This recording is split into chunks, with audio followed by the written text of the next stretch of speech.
Paroles et vie, bienvenue. Vous connaissez cette chanson des paroles appliquées à la fois à la religion. Ce pourrait être une critique très piquante. À notre série d'émissions, nous voulons vous présenter des paroles, mais aussi des personnes engagées, une vie. Un portrait, Monseigneur Luciano Mendes, évêque du Brésil.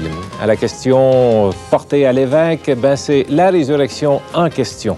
Visage d'Église, reportage sur Claire d'Assise, le psaume 66 par les moines cisterciens, mais tout d'abord, le jeu biblique. Quel livre de la Bible est une œuvre littéraire sur le thème de la recherche d'une explication à la souffrance? Le livre de la sagesse, le livre de Job ou le livre de l'Apocalypse? Quand on dit que la Bible, c'est une bibliothèque, on dit bien sûr que même si c'est présenté sous un seul volume, ce n'est pas un seul livre. C'est une collection de 73 livres qui viennent d'époques différentes, qui sont de genres différents, mais qui ensemble forment ce que nous appelons la parole de Dieu. Donc Dieu parle non pas par un livre, non pas par un genre de livre, mais par une littérature complète, par une collection. C'est à travers tout ça que s'exprime le message que nous accueillons comme parole de Dieu. Si ça s'était passé à une époque comme aujourd'hui, peut-être qu'on aurait utilisé un média comme la télé. Bon, mais la parole de Dieu n'aurait pas été une seule émission, par exemple comme celle que vous regardez actuellement, mais ça aurait été toute une programmation avec des genres radicalement différents comme le téléjournal, les affaires publiques, des téléromans, du cinéma, des divertissements. Tout ça ensemble aurait été parole de Dieu. Bon, dans la Bible, c'est un peu la même chose, mais dans chaque livre, ça ne s'exprimerait pas de la même façon. On ne dit pas une vérité de la même façon dans un livre historique que dans un livre fictif. Alors, on a dans la Bible des chroniques, on a des récits, on a des paroles prophétiques, on a des prières, mais on a aussi des fictions, notamment le livre dont je vais parler aujourd'hui. Ce livre qui est une œuvre littéraire sur un thème bien précis, la recherche du sens de la souffrance, et plus précisément du sens de la souffrance du juste. Pour la mentalité biblique des débuts, et c'était une grande question, on se disait la santé, la richesse, la longue vie, c'est une récompense d'être bon. Des gens qui sont justes, comme on dit dans la Bible, alors que les méchants sont pauvres, sont malades et vivent pas longtemps. Mais vous savez très bien que c'est pas comme ça dans la vraie vie. Dans la vraie vie, c'est pas parce qu'on est bon qu'on est en santé. Bien souvent, on a l'impression qu'il y a une injustice flagrante. Alors, c'est cette question de la souffrance du juste et du juste qui souffre sans avoir de raison apparente qui est soulevée dans ce livre, qui est une forme de roman et qui commence par les mots suivants dans la très belle traduction française du chanoine Émile Hosty. « Il était une fois au pays de Outs un homme appelé Job. Cet homme était intègre et droit. » Il était une fois. C'est vraiment en français la meilleure façon de présenter une histoire. C'est le livre de Job, un livre qui commence par un petit préambule sous la forme d'une mise en scène et ensuite de longs discours et discussions sur le sens de la souffrance. La mise en scène est assez amusante. Ça se passe dans le ciel, c'est tout à fait imaginaire, où Dieu discute avec les anges, notamment un ange qui s'appelle le Satan. Ce n'est pas encore le diable qu'on aura plus loin. Et ce Satan discute à Dieu, il dit, c'est bien beau, là, tu te vantes que ton serviteur Job est fidèle et bon, mais tout va bien pour lui, il est riche et en santé, envoie-lui quelques épreuves, une espèce de gageure. Alors Dieu, progressivement, dit au Satan, vas-y, je te permets d'enlever à Job sa richesse, je te permets de lui enlever même la santé, tu vas voir, il va me rester fidèle. Et c'est la mise en situation qui nous permet par la suite de voir Job, qui jamais ne maudit Dieu, jamais enlève sa confiance en Dieu. Il est le juste parfait qui souffre et il ramène continuellement la question de la souffrance. Et finalement, on est avant l'Évangile, on n'a pas de réponse. On a juste cette réponse qui est de « il faut s'en remettre à Dieu ». Il faudra en fait attendre l'Évangile pour trouver un sens à la souffrance. Alors ce livre dont nous parlons aujourd'hui, c'était le livre de Job. À portrait, Monseigneur Luciano Mendes, qui est du Brésil. Lise, vous l'avez rencontré, il est devenu votre grand ami, j'en suis sûr. Il m'a en tout cas convaincu de beaucoup de choses. Beaucoup de mes propres convictions ont été renforcées par lui, en fait. C'est le président de la Conférence des évêques du Brésil et il nous a beaucoup parlé de son pays, mais il nous a aussi beaucoup parlé de quelle devrait être l'attitude chrétienne face à la pauvreté. Vous savez que le Brésil compte 151 millions d'habitants. et que le produit national per capita, c'est-à-dire le salaire des gens par année, est environ de 2600 $. Alors, c'est pour vous dire que la pauvreté existe. Et c'est un des grands penseurs de l'option préférentielle pour les pauvres qu'a pris l'Église catholique. Et il nous parle beaucoup de notre propre attitude, de regarder autour de nous. C'est beau d'aider les pays du tiers-monde, comme il dit, que le premier monde aide le tiers-monde, mais il faut aussi, dans notre propre milieu, juste s'ouvrir les yeux, regarder autour de nous et voir où on pourrait être utile. C'est déjà une ouverture. Alors, il était ici à l'invitation de Développement Épais. De Développement Épais. Monseigneur Luciano Mendes.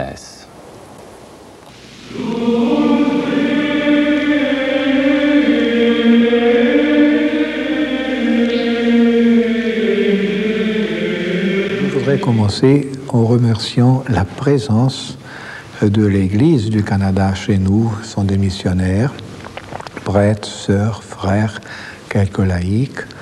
Et je peux vous dire qu'ils travaillent beaucoup. Ils occupent même des postes difficiles. C'est ça qui nous fait comprendre un peu mieux la générosité, parce que ceux qui viennent de loin n'ont pas de peur de se présenter pour des travaux au milieu des pauvres, au milieu, si vous voulez, des régions plus nécessitées, où on a des démunies. Là, ça, je voudrais vous remercier. Et aussi dire qu'on croit à la prière. Je sais qu'on échange les prières. J'ai même eu l'occasion de célébrer la messe pour une communauté. Alors on prie ensemble. Mais en plus de cela, c'est pas seulement donc l'action et la présence des missionnaires, cette opportunité d'un échange spirituel, de la prière, mais c'est aussi alors tous ceux qui représentent l'intérêt du peuple et de l'Église du Canada pour des situations concrètes que nous pouvons évidemment décrire, mais des situations alors avec les Indiens, avec les démunies des villes, avec les régions rurales, les organisations populaires. Alors l'intérêt que l'Église, surtout quand on pense au travail de développement épais, présente, et ça nous aide beaucoup.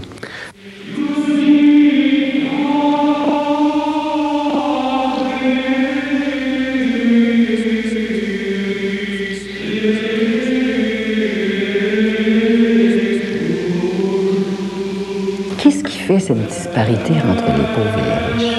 Oui, voilà une question qui nous fait réfléchir beaucoup. Peut-être pour nous, Église du Brésil, peuple brésilien, en ce moment, c'est le défi le plus grand. Parce que nous sommes un peuple chrétien, on pourrait dire un peuple baptisé, catholique, mais de même un peuple avec une dénivellation très très grande, parce que nous avons un petit nombre de riches qui est très riche et un grand nombre de pauvres qui est chaque fois plus pauvre. Et alors la question est celle-ci, pourquoi notre foi n'arrive pas à un partage plus grand, à une vie chrétienne plus concrètement marquée par la fraternité? Alors c'est cela qu'on doit apprendre, qu'on veut apprendre, qu'on n'arrive pas à apprendre. Et dans ce cas, la générosité du premier monde vers le troisième, c'est-à-dire le tiers-monde qui reçoit du Canada, et je pense qu'il ne reçoit pas seulement de l'argent. Ça nous aide, mais ce n'est pas le point principal. Ce qui nous fait penser, ce qui sert d'exemple pour nous, c'est que si un peuple comme le peuple canadien, l'Église du Canada, se penche vers nous et ouvre le cœur pour nous aider avec générosité, cela nous fait penser que chez nous, nous-mêmes, Église, nous devons être capables, riches des pauvres, pauvres de partager entre eux. Alors c'est l'exemple, c'est le témoignage qui est plus important.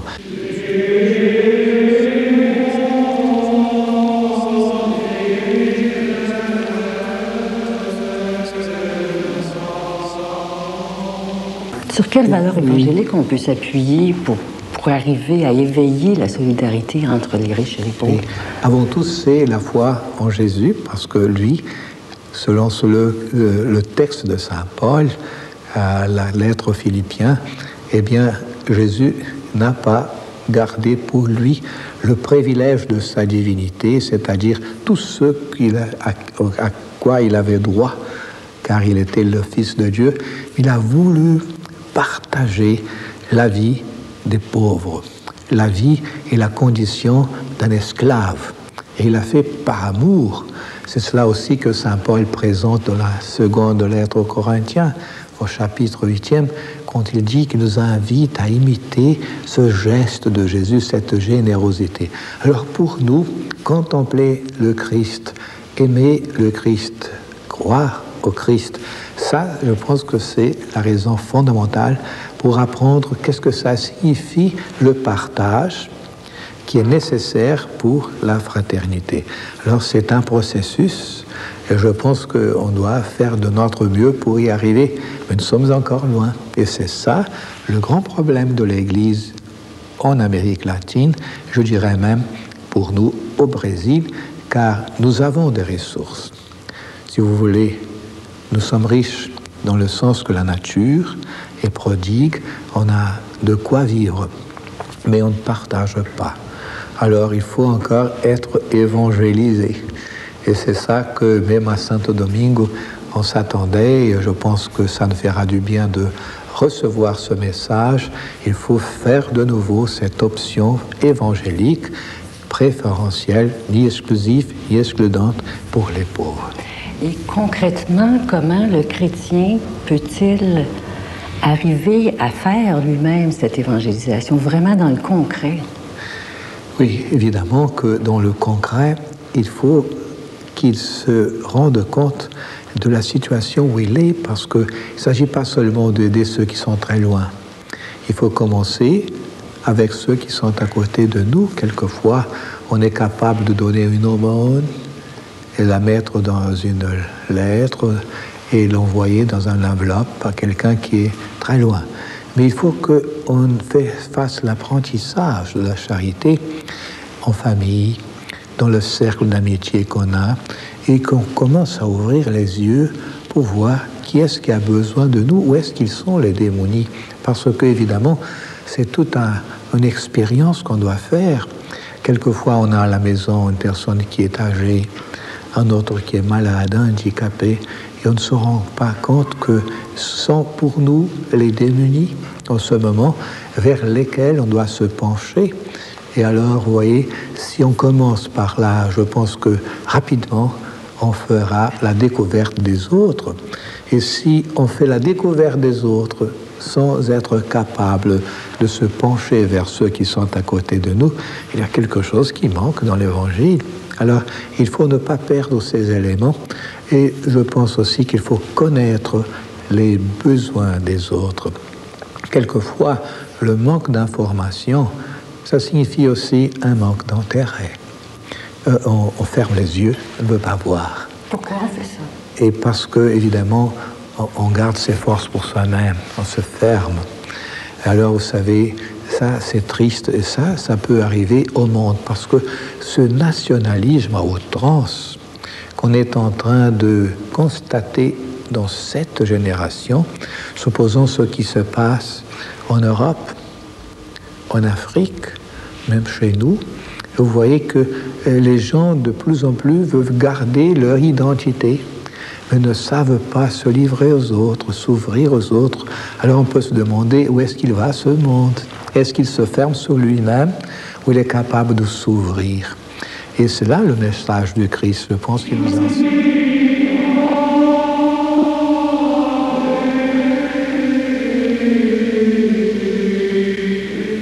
Eh bien, mon souhait est tellement simple, qu'on puisse comprendre que le mal n'est pas tellement fort. Le bien, il est vainqueur du mal. Pourtant, le mal, on le voit beaucoup. Ça, c'est un souhait, je vous le disais, parce que c'est pas tout le monde qui le voit.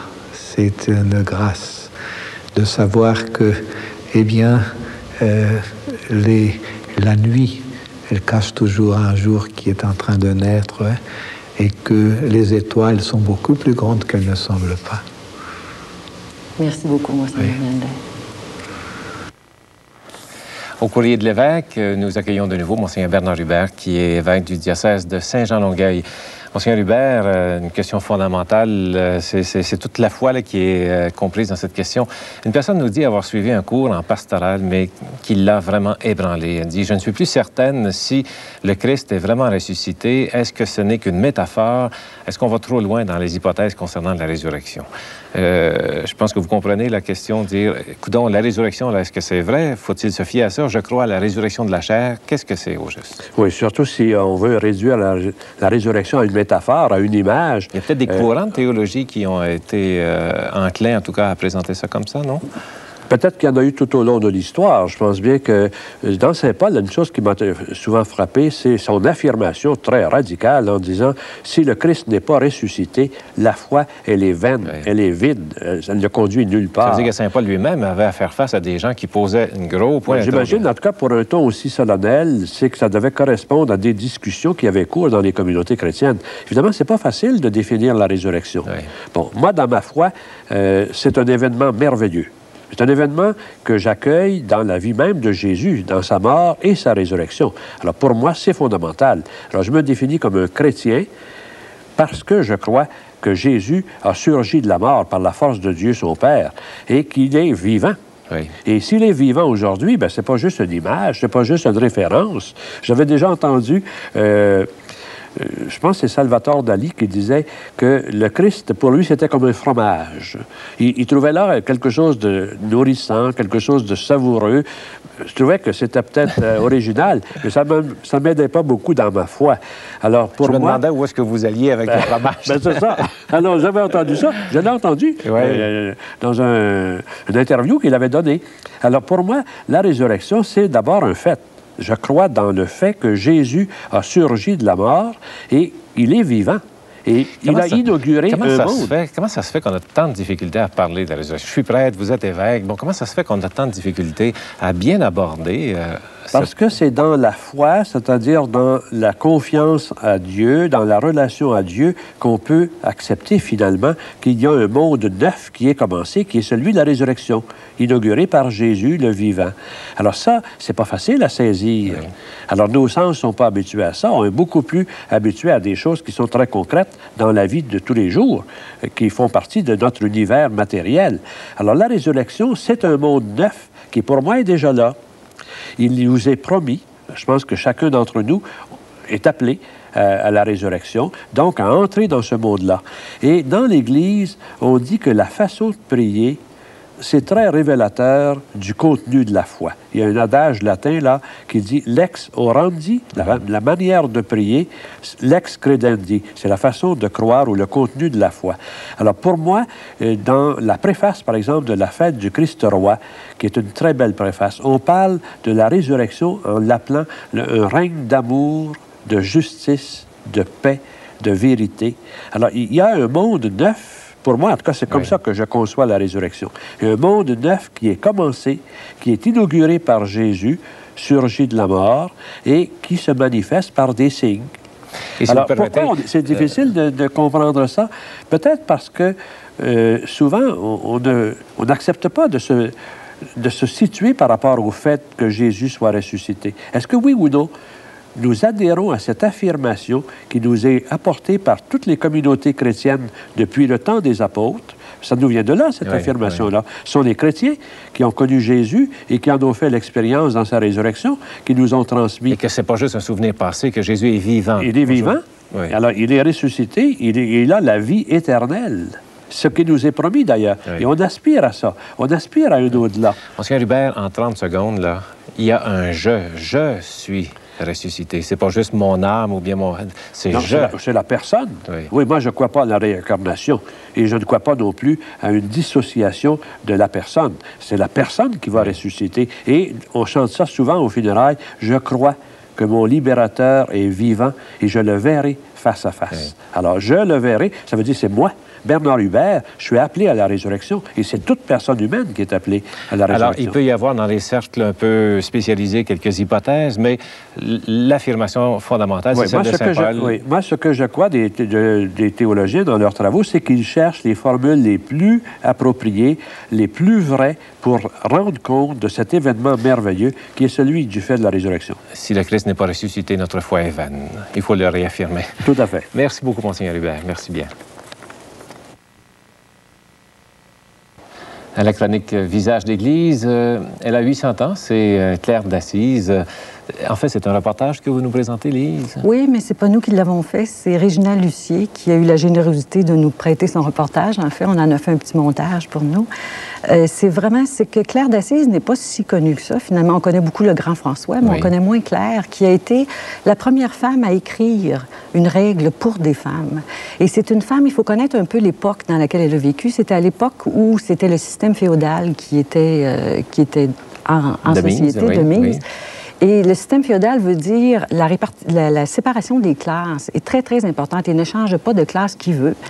Et Claire a entendu parler François, et elle a entendu François parler de son nouveau mode de société, de ce qu'il voulait mettre sur pied, c'est-à-dire une société où c'est la répartition des richesses qui est la plus importante. Alors, elle a eu à combattre sa famille, elle a eu à combattre sa société pour fonder un premier monastère. Vous êtes très convaincue. Oui, nous elle regardons est convaincante. ensemble ce reportage de Claire d'Assise.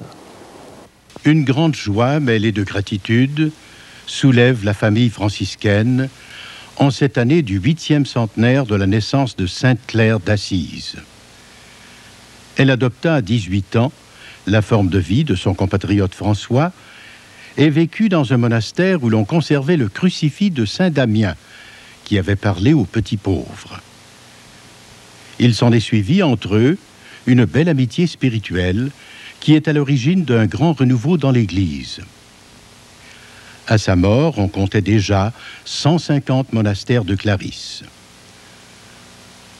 Ce centenaire a pour objectif de rappeler les valeurs humaines et évangéliques que Claire a incarnées toute sa vie dans le secret et qui ont éclaté comme un feu d'artifice après sa mort dans la bouche du pape Alexandre IV. Ô Claire que Dieu combla de dons éclatants. Claire dès avant sa conversion. Plus claire lors de ton oui à Jésus-Christ. De plus en plus claire au long de ta vie cloîtrée. Éblouissante enfin après avoir terminé ton passage sur la terre. Dans le monde, elle étincelait. Dans son ordre, elle est un brasier. Elle n'était qu'humilité, chasteté, charité, douceur, patience. Elle était le lien de la paix et l'artisan de la bonne entente. Elle était affable dans ses paroles, douce dans ses actions, aimable et gracieuse en toutes choses. Le XIIIe siècle a produit une vingtaine de grandes figures féminines, telles les Blanches de Castille, Élisabeth de Hongrie, Marie d'Ogny et Hildegarde de Bingen. Claire est non seulement la première femme à écrire une règle de vie approuvée par le siège apostolique, mais elle est la seule à avoir donné à l'Église une famille. Une famille qui a duré à travers les siècles et produit de grandes saintes comme Catherine de Bologne, Camilla Battista Varani, une stigmatisée. Les Clarisses étaient 70 000 à la fin du XVIIe siècle. Elles sont aujourd'hui au nombre de 18 000 réparties en 900 monastères. Les filles de Sainte-Claire arrivent au Québec en 1902, venant de Lourdes, et s'installent à Valleyfield. Elles essaiment à Rivière-du-Loup en 1931, à Lennoxville en 1952, à Sorel en 1958. Elles y sont toujours. Du Québec, elles établissent des fondations à Tahiti et au Japon. Claire invite ses sœurs à être attentives à tout ce qui naît de beau et de grand en notre monde, à tout ce qui est motif d'espérance pour les pauvres. La personne humaine qui est la plus digne de toutes les créatures, est rendue par la grâce de Dieu plus grande que le ciel. Pourquoi? Parce que l'âme du fidèle est la seule créature à pouvoir contenir en elle le Créateur de l'univers. Il suffit, pour cela, de posséder la charité. De même que la glorieuse Vierge des Vierges l'a portée matériellement dans le petit cloître de son ventre, toi aussi, suivant ses traces, d'humilité surtout et de pauvreté, tu pourras toujours le porter spirituellement dans un corps chaste et virginal. Tu pourras contenir en toi celui qui te contient, toi et tout l'univers. Au cœur de l'Église, la vie contemplative est l'incessante remontée d'heure en heure à l'immense source qu'est Dieu. Jésus faisait ainsi. Avant d'agir, il priait. Quand le beau brasier de la foi monte éclatant dans la nuit d'un monde difficile, le feu de la charité peut se répandre partout sur la terre. L'espérance renaît de toutes parts. Les béatitudes et le Magnificat deviennent le chant de victoire des pauvres. Voilà le chantier du royaume où travaillent joyeusement les Clarisses.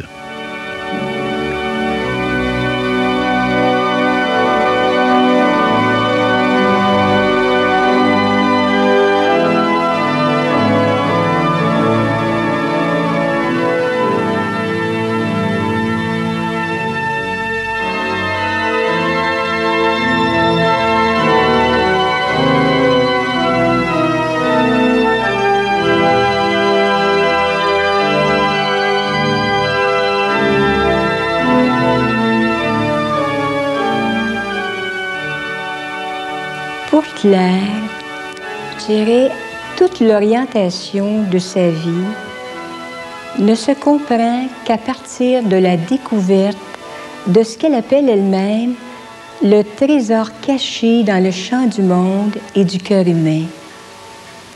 Et qu'est-ce que c'est ce qu'elle appelle ce trésor caché? C'est l'Évangile. L'Évangile comme bonne nouvelle, comme révélation, comme manifestation du Christ aimant. Claire comme François, ce sont des personnes vivantes. Ce sont des vivants, des personnes qui ont découvert le mystère de la vie, le mystère qui est en plein au cœur du monde, qui est le cœur même de notre cœur, qui est comme une source cachée qui ne demande qu'à jaillir. Je dirais que toute l'inspiration ou toute l'orientation de la vie de Claire ne se comprend qu'à partir de cette découverte, c'est-à-dire l'irruption d'un don, d'un amour extraordinaire, inattendu, qui nous poursuit, qui vient faire émerger au fond de notre cœur nos dynamismes de vie et de liberté. Un amour qui est mendiant de notre propre amour. Pas un amour manipulateur ou dominateur, mais toute la beauté d'un amour. La possibilité d'une relation qui vient complètement bouleverser une vie. Thierry. C'est ce qui rend Claire si sereine, si lumineuse et si remplie de joie. Je te vois prendre dans tes bras de pauvre le beau trésor caché dans le champ du monde et dans la profondeur du cœur humain. Ce trésor, c'est l'Évangile. C'est le Christ lui-même. Pour notre temps, Claire demeure une grande éducatrice de vie spirituelle. Pour elle, la parole de Dieu, méditée et étudiée, est le meilleur moyen d'une croissance spirituelle et d'une transformation intérieure. Alors seulement, notre vie devient vraiment une œuvre sainte de l'Esprit. Claire est un témoin enthousiaste de la foi au Christ. Il en résulte une vision optimiste du monde, une démarche spirituelle dynamique, une liberté étonnante et un sens aigu de la fraternité. Claire est un modèle de féminité par les richesses de sa personnalité, où les qualités de cœur s'harmonisent avec la force du caractère. Elle a su établir avec François une relation homme-femme de qualité exceptionnelle. Chacun est dans l'autre à réaliser son être propre. La grande leçon d'Assise, disait Jean-Paul II, c'est que Claire et François nous pressent de nous convertir à une authentique volonté de fraternité universelle et cosmique. L'idéal qu'ils proposent est fait de douceur, d'humilité, d'un sens profond de Dieu et de toute personne humaine. Tout un programme. À ce titre, le centenaire de la naissance de Sainte-Claire touche moins le passé que l'avenir de l'humanité. Puisse la lumière du crucifié de Saint Damien, devant lequel Dame Claire consuma sa vie, s'étendre sur la terre et la baigner de lumière.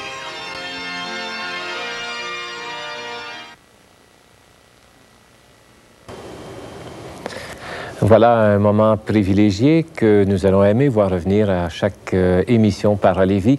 Les moines cisterciens de Rougemont prient avec nous. Prière au beau milieu, le psaume 66, Seigneur, viens à mon aide.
Parole et Vie se poursuit. Le catéchuménat de Montréal a 25 ans. C'est la chronique Projet Initiative d'Église. Pour une fois qu'on se parle, est-ce qu'on ne peut pas se demander qui nous a parlé de Dieu? Sur les rayons, en compagnie de Charlotte Sasseville. Ensuite, la chronique Vision Média. Pierre Béranger nous amène sur le boulevard des médias. Mais tout d'abord, nous retrouvons Benoît Lacroix, qui, avec les souvenirs de la paroisse, nous parle des signes de la foi en Jésus. Vous voyez une croix. Il y en a des centaines au Québec. Celle-ci, elle est là, et derrière, le village, l'église, la Durantaye de Bellechasse. Aussitôt que j'ai dit une croix, je pense à des ordres que me donnait mon père lorsque nous passions devant une croix, quelle qu'elle soit. Il disait toujours, enlevez votre chapeau ou enlevez votre casque, même en hiver, vous n'aurez pas le rhume, parce que nous saluons le Seigneur. Eh bien, c'est ça. Les croix de chemin nous ramènent à un être extraordinaire qui s'appelle Jésus de Nazareth, Jésus-Christ, notre Seigneur.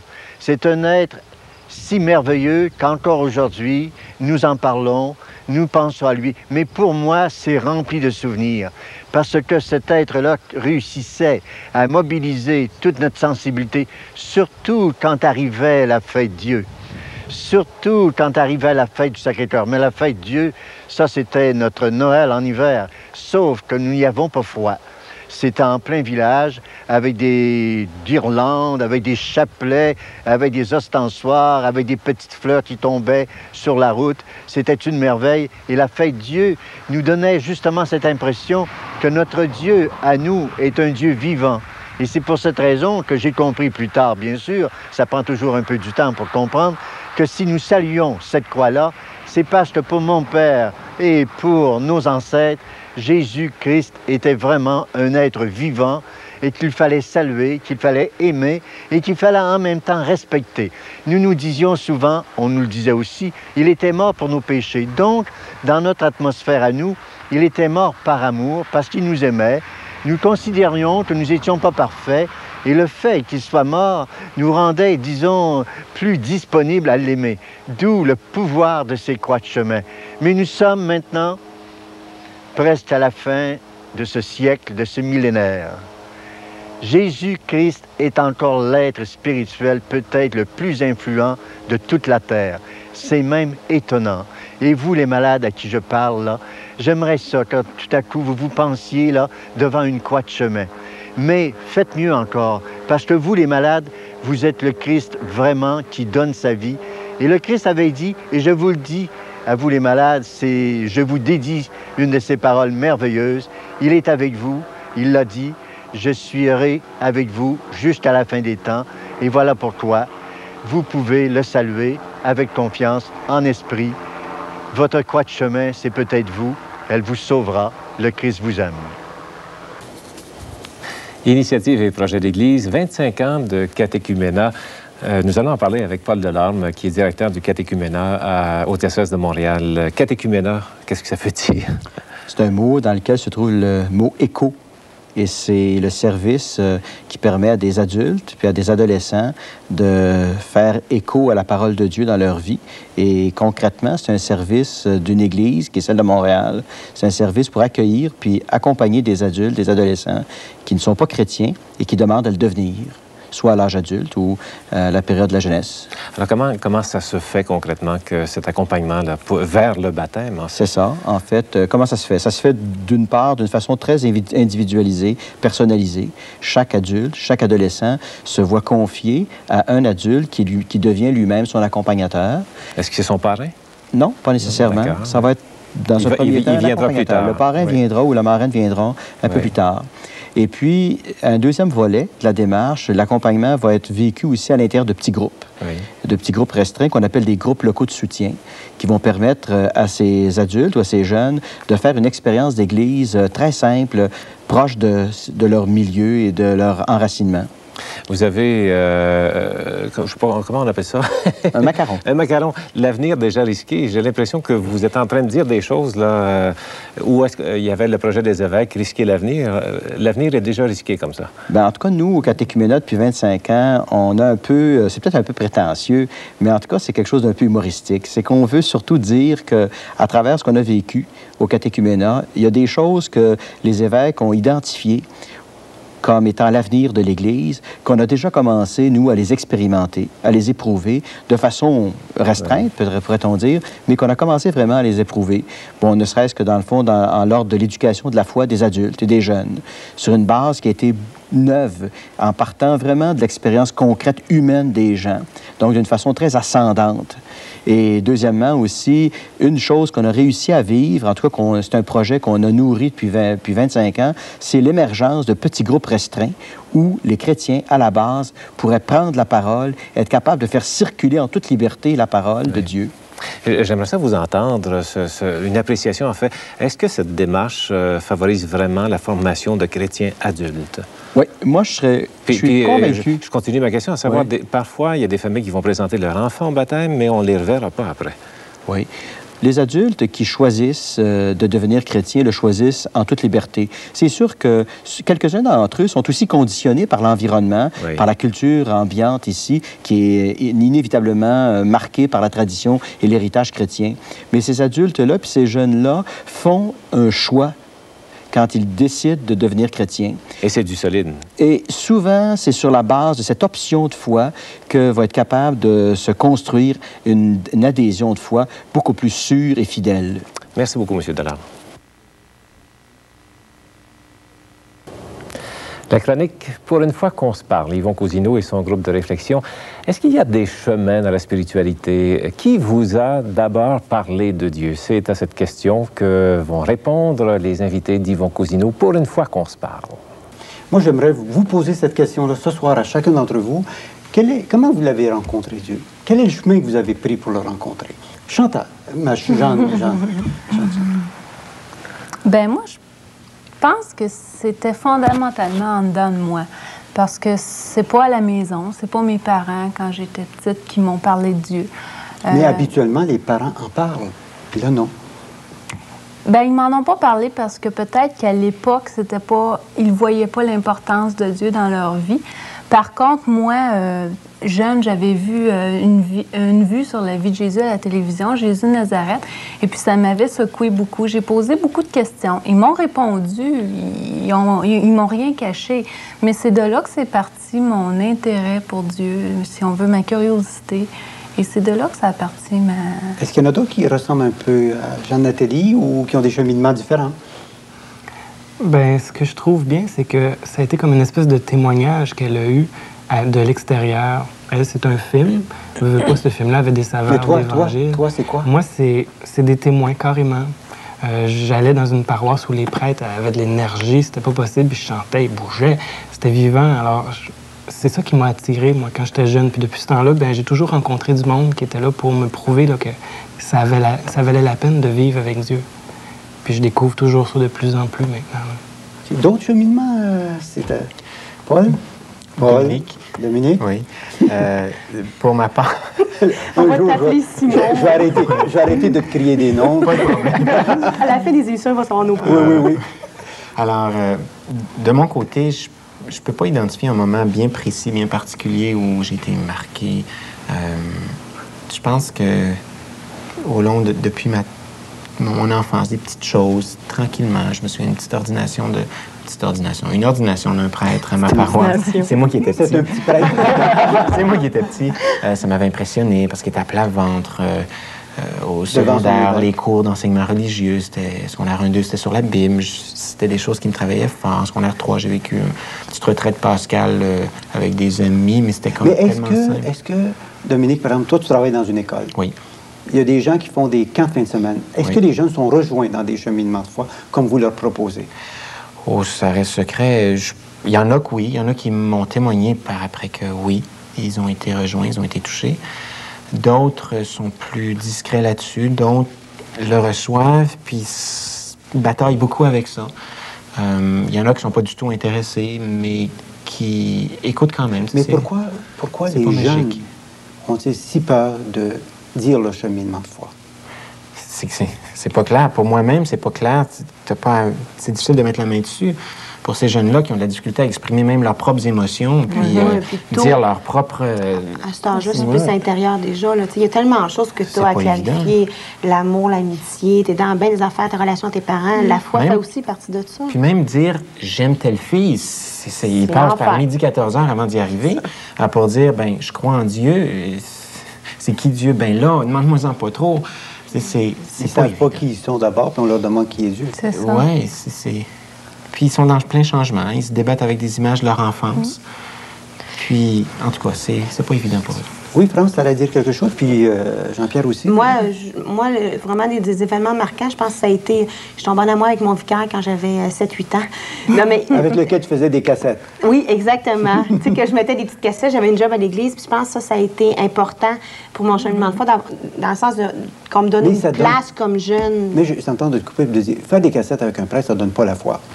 Non, C'est-à-dire que je pense que le goût de l'intérieur, cette profondeur-là, a tout le temps été là chez nous, c'était présent, mais il fallait qu'il y ait quelque chose qui l'éveille encore plus. Ça a été là. Après, il y a eu les camps pastorales au secondaire dont je me souviens. Il y a eu plein de témoins qui ont alimenté ça avec le temps. Mais puis moi, là-dedans, qui a quelque part qui a dit oui, c'est ce que je veux vivre, etc., qui a comme une décision claire, là. Jean-Pierre, je vais te laisser le mot de la fin, mais Valérie? Oui. Ça date de ma première communion, vite. J'ai vécu une première communion dans une simplicité incroyable, dans le Nord, une petite chapelle, et puis c'est de là qu'est partie ma rencontre avec Dieu. OK. Puis moi, je l'ai terminé avec Jean-Pierre. Dans ta vie, ton cheminement, qu'importe. Laisse-nous un message de la fin. Je te laisse la parole. Tu viens un petit peu au travers de mes pensées. Moi, je pense que quand j'écoute les témoignages de chacun, je pense que c'est surtout une question de vibration. Chacun veut vibrer, puis il a reconnu, à un moment donné, qu'il avait besoin de vibrer en dedans d'eux autres. Puis ils ont été chercher des parcelles de leur vie qui leur ont démontré qu'effectivement, il y avait besoin de ça. On est malheureusement, on doit couper. On a terminé, mais merci pour ce mot de la fin. Bref. Et on se revoit la semaine prochaine. Salut bien. Salut. Salut, Simon. Merci. Sur les rayons, en compagnie de Charlotte Sasseville, et 3 volumes, mais ce premier, Malcolm X et Martin Luther King de James H. Cone. C'est aux éditions chez Fides, La Mort Fides. Oui. Le film Malcolm X a attiré l'attention ces derniers temps, et je trouvais que la référence qu'on fait, l'opposition qu'on fait entre les deux, l'auteur nous amène à comprendre qu'en fait, c'est une opposition qui nous aide à comprendre l'autodéfense et le principe de la non-violence. Et pour comprendre la vision de la théologie noire américaine, c'est important de voir ces deux leaders-là, comment ils ont mené finalement les foules et comment ils ont su mettre en relief les valeurs, justement, du peuple noir américain. Est-ce qu'au bout de ça, là, on devient non-violent ou bien on va apprendre les règles de la violence? Au contraire, non, c'est vraiment axé plus sur la compréhension de la théologie noire américaine. Et il y a aussi un parallèle qui se fait avec, je dirais, les communautés dans le monde qui cherchent finalement la justice. Oui. C'est un plaidoyer pour la justice et les deux, chacun à leur façon, l'ont très bien montré. 18,95 $, vous accordez combien de plumes? 4 plumes. 4 plumes, oui, gros bateau. Oui. Cet autre, La victoire des vaincus, je pense que vous étiez dans le même rayon, là, de Jean Ziegler, Oppression et résistance culturelle. En fait, cette semaine, c'est un volet vraiment tourné vers l'autre, les gens qui croient de manière différente de nous, parce que catholique veut dire universel aussi. Alors, La victoire des vaincus nous fait faire... Est-ce que c'est un roman, ça? Non, c'est pas un roman. Ça nous fait faire une incursion dans les valeurs traditionnelles des peuples du continent africain et aussi d'ailleurs, dans l'hémisphère sud. Mais entre autres, il y a une histoire, celle de Thomas Sankara, qui a été le leader du Burkina Faso entre 1983 et 1987. Et il nous montre comment la modernité a un impact qui n'est pas toujours facile à intégrer dans les valeurs traditionnelles et qui bouscule les valeurs traditionnelles des peuples. En fait, ça nous montre justement comment les gens peuvent vivre et côtoyer la modernité dans des contextes comme ça. Alors, des personnes qui sont intéressées à approfondir davantage cette aide ou bien ce regard international. Oui, et aussi comprendre que c'est souvent des valeurs qui se vivent là-bas que nous, on a tendance à perdre. C'est une forme de ressourcement qu'on peut faire aussi à travers la découverte d'un livre. Combien de plumes? 4 plumes et demie. Et bateau, c'est une semaine qui est riche pour vous, là. Les grandes religions du monde, ça m'a l'air très intéressant. Les grandes religions du monde, c'est surtout destiné pour les enfants? Oui, de 6 à 10 ans. C'est un livre très, très bien illustré qui apprend aux jeunes, qui apprend aux jeunes les différentes religions du monde et qui leur apprend aussi à connaître les gens qui croient de manière différente de nous. Alors c'est finalement des livres qui portent au respect, qui apprend aux jeunes finalement à respecter les autres qui sont les religions, des chemins vers Dieu, l'animisme, l'hindouisme, le judaïsme, le bouddhisme, le christianisme, l'islam, les grandes religions. En fait, c'est raconté. Ce sont 6 enfants de pays différents qui racontent en fait comment se vit la religion, en fait les fêtes, les lieux de culte, et on explique comment se célèbre finalement... Les grandes fêtes de telle religion. Exactement. Oui. Les personnages aussi des différentes religions. Oui. Moi, j'ai l'impression, en tout cas, ça devrait être très intéressant, ça, pour les jeunes, pour les amener, justement, comme vous dites, à s'ouvrir aux autres. Et c'est un volume, c'est très, très bien illustré aussi. C'est dispendieux? Non, je crois que c'est 11,50 $. Alors, aux éditions. Centurion Astrapi, et combien de plumes? Là, vous n'allez pas au-delà de 5. 3,5. Ah non, oui, 3,5. Bon, oui. Alors, j'accepte ça. Les grandes religions du monde aux éditions Astrapi, c'était nos volumes sur les rayons cette semaine en compagnie de Charlotte.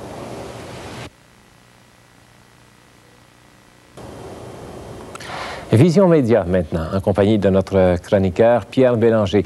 Pierre nous amène sur le boulevard des médias et il développe un système de lumière qui nous aide à mieux apprécier les informations que nous recevons des différents médias. Plusieurs parmi vous sont capables d'identifier cet édifice, la Maison de Radio-Canada. Un petit peu à l'est, il y a Radio-Québec, un petit peu au nord, Télémétropole.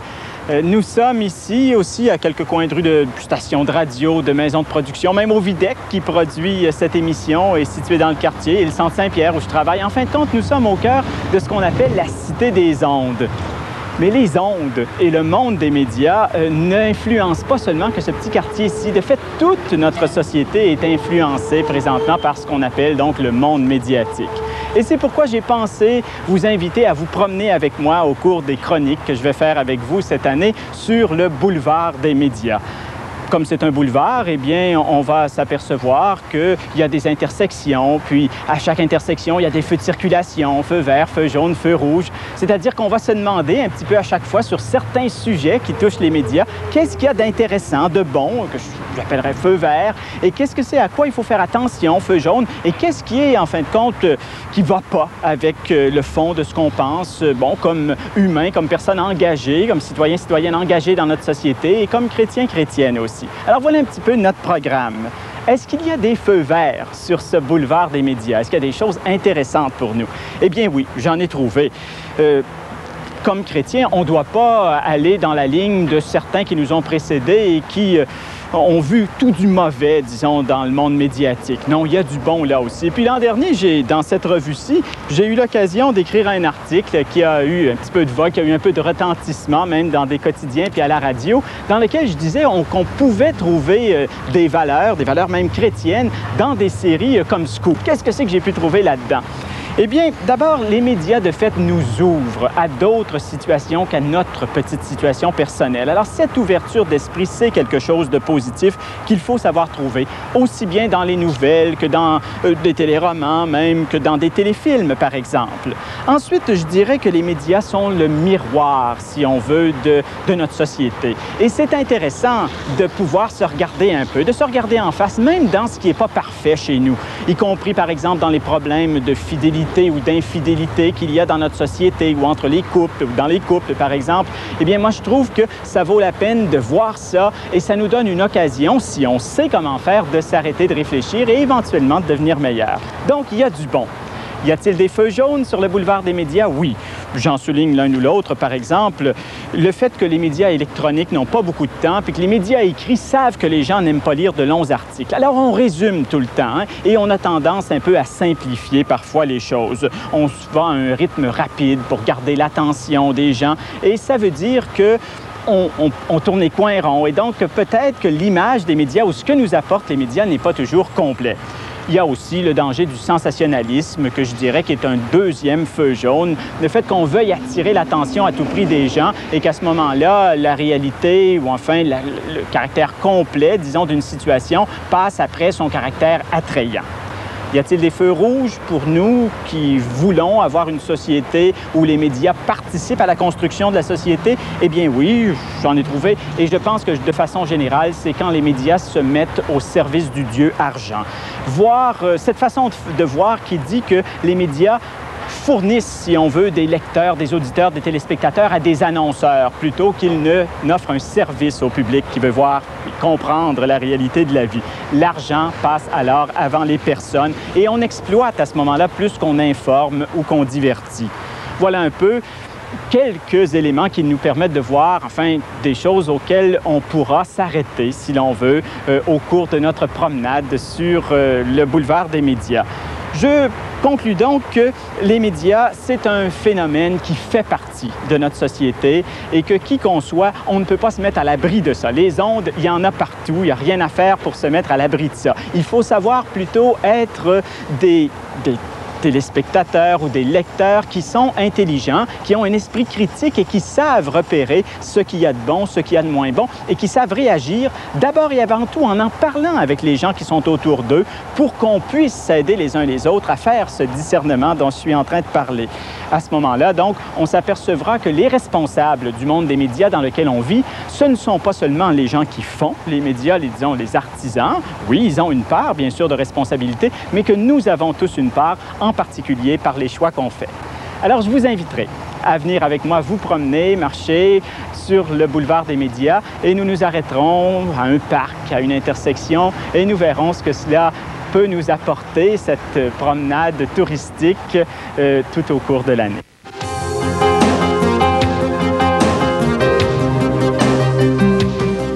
Parole et Vie est rendu possible grâce à un vaste réseau de collaboration en Église. Parole et Vie peut survivre en comptant sur le support financier de personnes intéressées à la présence de l'Église dans les médias. Toute contribution financière de votre part est bienvenue. Elle exprime votre volonté de présenter le message chrétien au cœur de notre monde. Écrivez à Parole et Vie, 1600 de Lorimier, Montréal, Québec, H2K 3W5.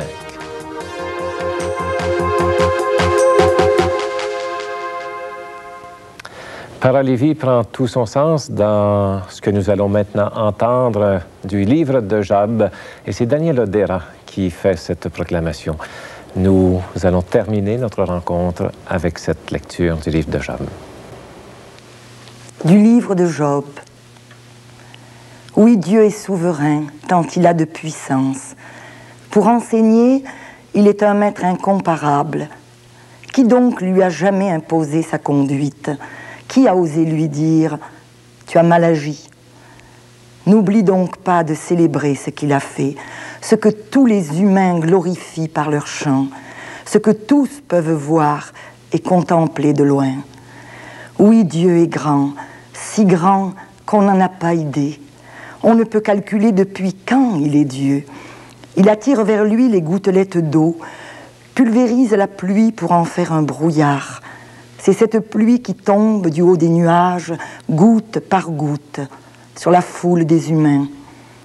Qui peut comprendre aussi la marche des nuages et comment le tonnerre éclate sous le ciel? Tu vois bien que c'est Dieu qui déploie son éclair au-dessus de lui-même et qui a recouvert les profondeurs des mers. Par la pluie qu'il envoie, il fait vivre les peuples en leur donnant abondamment de quoi manger. Dans ses deux mains, il dissimule les éclairs, puis leur fixe une cible. Job, tu devrais être attentif à tout cela, debout pour contempler les merveilles de Dieu.